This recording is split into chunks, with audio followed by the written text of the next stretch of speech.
សូមអបអរសម្រាប់ទីក្រុងបាងកកប្រទេសថៃដែលដណ្ដើមបានចំណាត់ថ្នាក់ទី12នៅលើពិភពលោកជាទីក្រុងដែលពោពេញទៅដោយខ្យល់កខ្វក់ខ្លាំងបំផុតនៅលើពិភពលោកបងប្អូនមិនមែនចំណាត់ថ្នាក់ល្អណាគឺចំណាត់ថ្នាក់អាក្រក់តែម្ដងនៅក្នុងឆ្នាំ2026នឹងឯងឥឡូវនេះទីក្រុងបាងកកប្រទេសថៃគឺពោពេញទៅដោយធូលីដីផ្សែងពុលហើយផ្សែងពុលនេះគឺជាប្រភេទផ្សែងពុល PM 2.5 ទៀតផងបងប្អូនដែលវាប៉ះពាល់ទៅដល់សុខភាពខ្លាំងមែនទែនរហូតដល់ថ្ងៃខ្លះអាជ្ញាធរនៅក្នុងប្រទេសថៃនៅទីក្រុងបាងកកហ្នឹងគឺឲ្យប្រជាពលរដ្ឋហ្នឹងគឺពាក់ម៉ាស់ហើយថ្ងៃខ្លះទៀតគឺហាមឃាត់ប្រជាពលរដ្ឋមិនឲ្យចេញពីផ្ទះទៀតផងក៏មានដែរ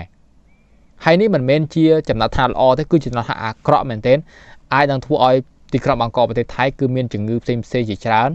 ដែលអាចមានអ្នកបាត់បង់ជីវិតឬក៏អ្នកស្លាប់បន្តគ្នាទៀតផងបងប្អូន